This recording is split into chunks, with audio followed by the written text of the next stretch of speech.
موسیٰ علیہ السلام کے بعد دو عظیم نبی داؤد اور سلیمان علیہ السلام تشریف لائے۔ بنی اسرائیل 40 سال تک وادی تیہ میں سرگرداں رہے، یہاں تک کہ ہارون علیہ السلام اور پھر موسیٰ علیہ السلام کی وفات ہو گئی۔ ان کے بعد بنی اسرائیل کی باغ ڈور یوشع بن نون علیہ السلام نے تھام لی۔ آپ یوسف علیہ السلام کی اولاد میں سے تھے۔ آپ نے ہر ممکن حد تک بنی اسرائیل کے معاملات کو درست کیا۔ 40 سال کا عرصہ پورا ہو گیا تو یہ بنی اسرائیل کو لے کر بیت المقدس کی طرف چلے، کیونکہ یہ بات ان کے لیے لکھی جا چکی تھی کہ وہ وہاں سکونت پذیر ہوں گے۔ سورۃ المائدہ آیت 21 میں یہ ذکر موجود ہے۔ يا قوم ادخلوا الأرض المقدسة التي كتب الله لكم۔ اے میری قوم، اس مقدس زمین میں داخل ہو جاؤ جو اللہ نے تمہارے نام لکھ دی ہے۔ مقصد یہی تھا کہ ایلیا شہر ان کا مسکن بنے اور وہ اس میں حکومت کریں۔ انہیں میدان تیہ میں محصور ہونے کی سزا اس بنا پر ملی تھی کہ وہ یہاں کے زبردست اور جنگجو لوگوں سے ڈر کر شہر میں داخل نہیں ہوئے تھے۔ 40 سال تک واعظ و نصیحت کی وجہ سے وہ اس میں داخل ہونے کا پختہ عزم کر چکے تھے، اس لیے شہر میں داخل ہو گئے۔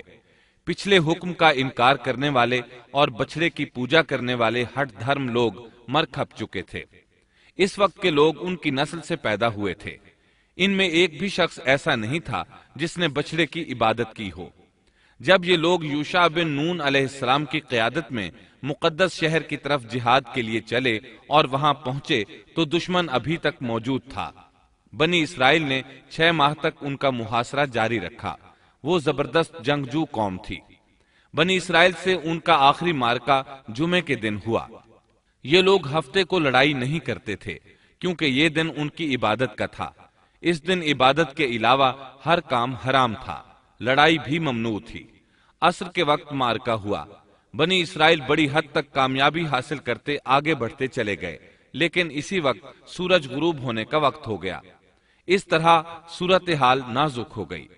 بنی اسرائیل جمعے کی شام سورج غروب ہوتے ہی ہفتے کے دن کی عبادت شروع کر دیتے تھے۔ اب اگر سورج غروب ہو جاتا تو وہ لڑائی بند کرنے پر مجبور ہو جاتے، اس طرح ان کی فتح درمیان میں رہ جاتی۔ اس موقع پر یوشع بن نون علیہ السلام نے سورج کی طرف دیکھا اور بولے، إنك مأمورة وأنا مأمور۔ تو بھی اللہ کی طرف سے مقرر کردہ ہے اور میں بھی اللہ کی طرف سے مقرر کردہ ہوں۔ یعنی ہم دونوں ہی اللہ تعالیٰ کی مخلوقات میں سے ہیں اور اللہ کے حکم کے پابند ہیں۔ پھر آپ نے یہ دعا کی، اللہم احبسها علینا۔ اے اللہ، اسے ہمارے اوپر روک دے۔ رسول اکرم صلی اللہ علیہ وسلم کا فرمان امام احمد رحمت اللہ علیہ نے بیان کیا ہے۔ آپ صلی اللہ علیہ وسلم فرماتے ہیں، ان الشمس لم تحبس على بشر الا ليوشع ليالي سار الى بیت المقدس۔ سورج کسی بشر کے لیے نہیں روکا گیا سوائے یوشع بن نون کے۔ جبکہ انہوں نے بیت المقدس کی طرف سفر شروع کیا تو ان دنوں میں یہ واقعہ رونما ہوا۔ سورج کا اسی جگہ رک جانا اللہ تعالیٰ کا ایک عظیم معجزہ تھا۔ سورج اس وقت تک رکا رہا جب تک کہ فتح حاصل نہ ہو گئی اور وہ بیت المقدس میں داخل نہ ہوئے۔ یوشع علیہ السلام نے انہیں حکم دیا کہ رکوع کی حالت میں دروازے سے گزرو اور زبان سے کہو حطۃ، اے اللہ ہمارے گناہ معاف فرما دے۔ مطلب یہ تھا کہ گزشتہ سالوں میں ہم سے جو غلطیاں ہوئیں ان سے ہمیں پاک فرما۔ اللہ تعالیٰ سورۃ البقرہ آیت 58 میں فرماتے ہیں، وَإِذْ قُلْنَا ادْخُلُوا هَٰذِهِ الْقَرْيَةَ فَكُلُوا مِنْهَا حَيْثُ شِئْتُمْ رَغَدًا وَادْخُلُوا الْبَابَ سُجَّدًا وَقُولُوا حِطَّةٌ نَغْفِرْ لَكُمْ خَطَايَاكُمْ وَسَنَزِيدُ الْمُحْسِنِينَ۔ اور اس وقت کو یاد کرو جب ہم نے تم سے کہا کہ اس بستی میں داخل ہو جاؤ اور جو کچھ جہاں کہیں سے چاہو با فراغت کھاؤ پیو اور دروازے میں سجدے کرتے ہوئے گزرو اور زبان سے حطۃ کہو، ہم تمہاری خطائیں معاف کر دیں گے اور نیکی کرنے والوں کو اور زیادہ عطا کریں گے۔ القدس فلسطین کا دارالخلافہ تھا، یہاں ہر طرف سے پھل آتے تھے، خود بھی زرخیز علاقہ تھا۔ اللہ تعالیٰ نے فرمایا جو جی چاہتا ہے کھاؤ پیو۔ جب اس نئی نسل کو یہ حکم ملا تو اپنے آباء و اجداد کی طرح انہوں نے بھی نافرمانی شروع کر دی۔ ان کے دلوں میں ایمان تو تھا لیکن مضبوط نہیں تھا، اسی وجہ سے وہ یوشع علیہ السلام کے ساتھ مذاق کرنے لگے اور ہتتن کی بجائے ہنتتن فی شعرتن کہنا شروع کر دیا۔ اس کا مطلب ہے گندم اپنی بالی کے اندر، اور بغیر سجدہ کیے اندر داخل ہو گئے۔ اس بارے میں اللہ تعالیٰ سورۃ البقرہ آیت 59 میں فرماتے ہیں فبدل الذين ظلموا قولا غير الذي قيل لهم ان ظالموں نے اس بات کو جو ان سے کہی گئی تھی بدل ڈالا۔ اس بات سے ان کی ہٹ دھرمی اور سرکشی کا بخوبی اندازہ لگایا جا سکتا ہے، اور اس بات کا بھی اندازہ لگایا جا سکتا ہے کہ احکام الہی کے ساتھ استہزاء و مذاق ان کے لیے معمولی حیثیت رکھتا تھا۔ یہ حقیقت ہے کہ جب کوئی قوم اخلاق و کردار کے لحاظ سے اس قدر زوال پذیر ہو جائے تو وہ احکام الہی کے ساتھ اسی طرح کا سلوک کرتی ہے، اور جب کسی قوم کی حالت اس حد تک خراب ہو جائے تو اس پر اللہ کی طرف سے عذاب ضرور نازل ہوتا ہے۔ چنانچہ ان پر بھی عذاب الہی کا کوڑا برسا۔ اللہ تعالیٰ سورۃ البقرہ آیت 59 میں فرماتے ہیں فأنزلنا على الذين ظلموا رجزا من السماء بما كانوا يفسقون۔ ہم نے بھی ان ظالموں پر ان کے فسق اور نافرمانی کی وجہ سے آسمانی عذاب نازل کیا۔ ان لوگوں نے اپنی ہٹ دھرمی کی وجہ سے اللہ کے احکامات میں تبدیلی کی، اس طرح آیات الہیہ میں تحریف کا دروازہ کھلا اور یہ لوگ تورات اور کلام الہی میں تبدیلیاں کرنے لگے۔ بنی اسرائیل میں یہ سلسلہ اس وقت سے شروع ہوا، نتیجہ یہ کہ ان پر عذاب نازل ہوا۔ صحیح مسلم میں نبی کریم صلی اللہ علیہ وسلم کا ارشاد گرامی ہے الطاعون رجز او عذاب ارسل على بني اسرائیل او على من كان قبلكم۔ طاعون ایک عذاب ہے جو بنی اسرائیل پر یا تم سے پہلے کسی امت پر بھیجا گیا۔ چنانچہ بنی اسرائیل پر عذاب نازل ہو گیا، اس کی وجہ سے ایک ہی دن میں 20,000 افراد لقمہ اجل بن گئے۔ یہ دیکھ کر وہ اللہ سے پناہ مانگنے لگے۔ کس قدر عجیب لوگ تھے، اللہ کی آیات کو مذاق کا نشانہ بنایا، کلام الہی میں تحریف کی، اس کے نتیجے میں طاعون نے دبوچ لیا تو معافیہ مانگنے لگے۔ بہرحال اس طرح ان کی زندگی فلسطین میں شروع ہوئی۔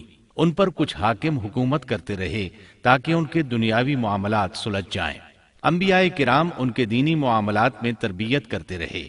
ان کا دین بادشاہت سے جدا تھا، دین علیحدہ ہو گیا اور حکومت علیحدہ ہو گئی۔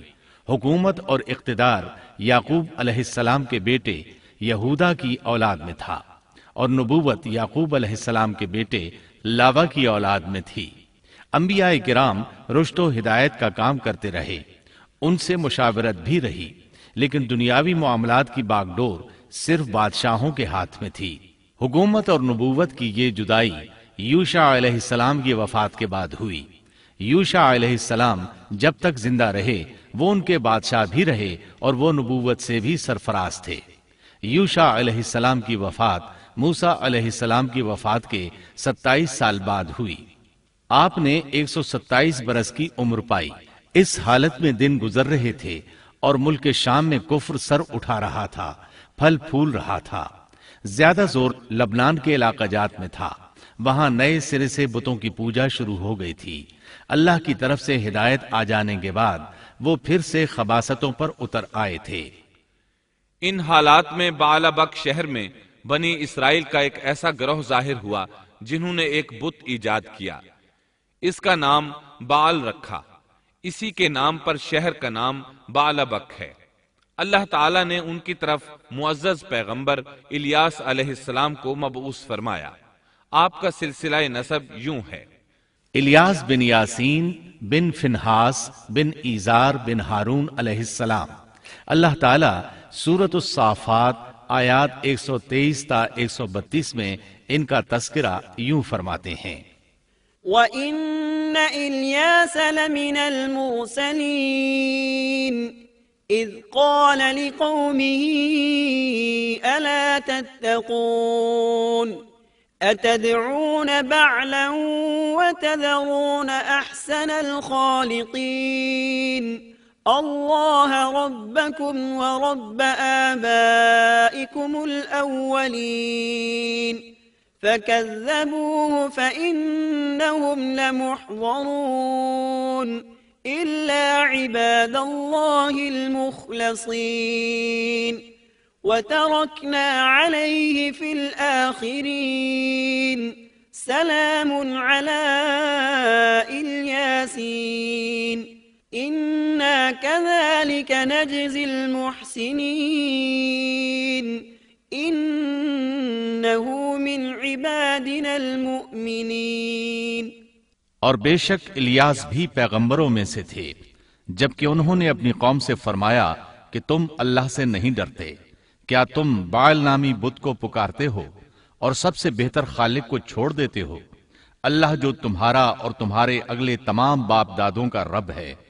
لیکن قوم نے انہیں جھٹلایا، پس وہ ضرور عذاب میں حاضر کیے جائیں گے، سوائے اللہ کے مخلص بندوں کے۔ ہم نے الیاس کا ذکر خیر پچھلوں میں بھی باقی رکھا کہ الیاس پر سلام ہو، ہم نیکی کرنے والوں کو اسی طرح بدلہ دیتے ہیں، بے شک وہ ہمارے ایماندار بندوں میں سے تھا۔ قرآن مجید میں ان کا نام الیاس بتایا ہے، انجیل یوحنا میں ان کو ایلیا نبی کہا گیا ہے۔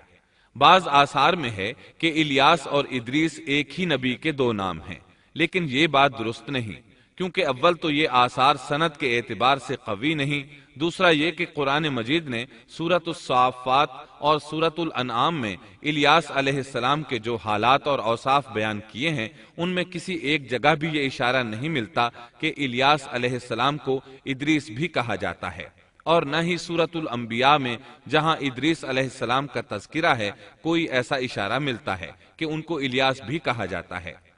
مورخین نے ادریس اور الیاس علیہ السلام کے جو نسب نامے بیان کیے ہیں ان سے پتہ چلتا ہے کہ ان دونوں نبیوں کے درمیان صدیوں کا فاصلہ ہے، لہٰذا اگر یہ ایک ہی نبی کے دو نام ہوتے تو قرآن مجید ضرور اس کی طرف اشارہ کرتا اور مورخین بھی اس کی کوئی وجہ بیان کرتے۔ مفسرین اور مورخین کا اتفاق ہے کہ الیاس علیہ السلام شام کے باشندوں کی ہدایت کے لیے بھیجے گئے تھے، اور مشہور شہر بعلبک ان کی رسالت و تبلیغ کا مرکز تھا۔ الیاس علیہ السلام کی قوم مشہور بت بعل کی پرستار تھی اور توحید سے بیزار اور شرک و کفر میں مبتلا تھی۔ اللہ کے برگزیدہ رسول الیاس علیہ السلام نے ان کو سمجھایا اور راہ ہدایت انہیں دکھائی اور بت پرستی کے خلاف انہیں واعظ و نصیحت کی اور خالص توحید کی جانب انہیں بلایا۔ کتب تفاسیر میں ہے کہ بعل نامی بت سونے کا تھا اور اس کا قد 20 گز تھا اور اس کے 4 منہ تھے اور اس کی خدمت پر 400 خادم مقرر تھے۔ الیاس علیہ السلام کے زمانے میں یمن اور شام کا محبوب دیوتا یہی بت تھا، اور بعض مورخین کا خیال ہے کہ حجاز کا مشہور بت حبل بھی یہی بعل تھا۔ سورۃ الانعام میں الیاس علیہ السلام کا جن آیات کے اندر ذکر آیا ہے وہ نوح اور ابراہیم علیہ السلام کی اولاد اور ان کی نسل کے انبیاء و رسل کی ایک مختصر فہرست ہے۔ اللہ تعالیٰ سورۃ الانعام آیت 84 تا 86 میں فرماتے ہیں: وَوَهَبْنَا لَهُ إِسْحَاقَ وَيَعْقُوبَ كُلًّا هَدَيْنَا وَنُوحًا هَدَيْنَا مِن قَبْلُ وَمِن ذُرِّيَّتِهِ دَاوُودَ وَسُلَيْمَانَ وَأَيُّوبَ وَيُوسُفَ وَمُوسَى وَهَارُونَ وَكَذَلِكَ نَجْزِي الْمُحْسِنِينَ وَزَكَرِيَّا وَيَحْيَى وَعِيسَى وَإِلْيَاسَ كُلٌّ مِّنَ الصَّالِحِينَ وَإِسْمَاعِيلَ وَالْيَسَعَ وَيُونُسَ وَلُوطًا وَكُلًّا فَضَّلْنَا عَلَى الْعَالَمِينَ۔ اور ہم نے ان کو اسحاق دیا اور یعقوب، ہر ایک کو ہم نے ہدایت کی اور پہلے زمانے میں ہم نے نوح کو ہدایت کی اور ان کی اولاد میں سے داؤد کو اور سلیمان کو اور ایوب کو اور یوسف کو اور موسیٰ کو اور ہارون کو، اور اسی طرح ہم نیک کام کرنے والوں کو جزا دیا کرتے ہیں۔ اور نیز زکریا کو اور یحییٰ کو اور عیسیٰ کو اور الیاس کو، یہ سب نیک لوگوں میں سے تھے۔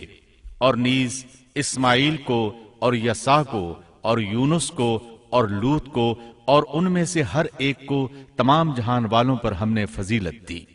الیاس علیہ السلام اور ان کی قوم کا واقعہ اگرچہ قرآن میں بہت مختصر ہے، تاہم اس سے یہ سبق حاصل ہوتا ہے کہ بنی اسرائیل کے یہود کی ذہنیت اس درجہ مسخ ہو چکی تھی کہ دنیا کی کوئی برائی ایسی نہیں تھی کہ جس کے کرنے پر یہ حریص نہ ہوں، اور کوئی خوبی ایسی نہ تھی جس کے یہ دل دادا ہوں، اور انبیاء و رسل کے ایک طویل اور مسلسل سلسلے کے باوجود بت پرستی، نجوم پرستی، عناصر پرستی، غرض غیر اللہ کی پرستش کا کوئی شعبہ ایسا نہ تھا جس کے یہ پرستار نہ بنے ہوں۔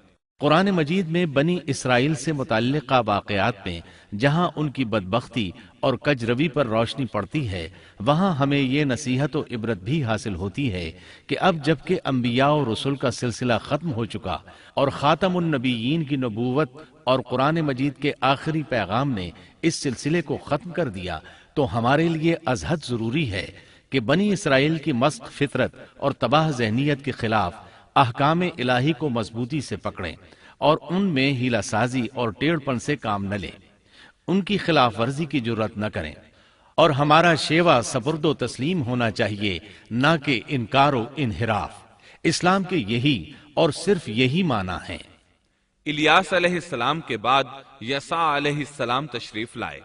اللہ تعالیٰ نے ان کا ذکر سورۃ الانعام آیت 86 میں فرمایا ہے، وإسماعيل واليسع ويونس ولوطا وكلا فضلنا على العالمين۔ اور اسماعیل کو اور یسع کو اور یونس کو اور لوط کو، اور ان میں سے ہر ایک کو تمام جہان والوں پر ہم نے فضیلت دی۔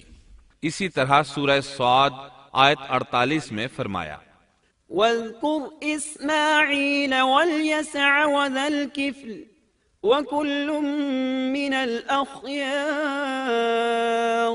اور اسماعیل، یسع اور ذوالکفل کا بھی ذکر کیجئے، یہ سب بہترین لوگ تھے۔ یسع علیہ السلام بعض مورخین کے نزدیک ہارون علیہ السلام کی اولاد میں سے ہیں، اور بعض کے بقول یوسف علیہ السلام کی نسل سے ہیں، اور یہ الیاس علیہ السلام کے چچا زاد بھائی تھے۔ ان کے باپ کا نام عدی تھا، گویا آپ کا پورا نام یسع بن عدی علیہ السلام تھا۔ یسع علیہ السلام کے بارے میں بھی کسی اہل علم نے تفصیل بیان نہیں کی، صرف اتنا مذکور ہے کہ وہ پیغمبروں میں سے تھے۔ اللہ تعالیٰ نے ان کا قصہ ذکر نہیں فرمایا، نہ صحیح احادیث میں ان کے بارے میں کچھ ذکر آیا ہے، بس اسرائیلی روایات ملتی ہیں۔ یسع علیہ السلام الیاس علیہ السلام کے نائب اور خلیفہ تھے۔ چھوٹی عمر ہی سے ان کی رفاقت میں رہنے لگے تھے، اور ان کی وفات کے بعد اللہ تعالیٰ نے بنی اسرائیل کی ہدایت و رہنمائی کے لیے یسع علیہ السلام کو نبوت سے سرفراز فرمایا، اور انہوں نے الیاس علیہ السلام کے طریقے ہی پر بنی اسرائیل کی رہنمائی فرمائی۔ یہ معلوم نہیں ہو سکا کہ انہوں نے کتنی عمر مبارک پائی اور بنی اسرائیل میں کتنے عرصے تک حق تبلیغ ادا کیا۔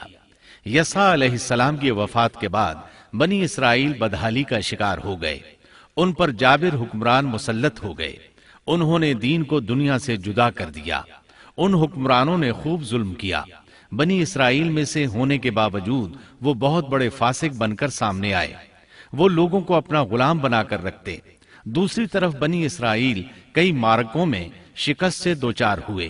بنو عمالقہ کے ساتھ ایک معرکے میں تو انہیں نہایت بری طرح شکست ہوئی، اور بنو عمالقہ نے بنی اسرائیل سے وہ تابوت چھین لیا جو کہ لکڑی کا تھا، اور وہ اس سے برکت حاصل کیا کرتے تھے۔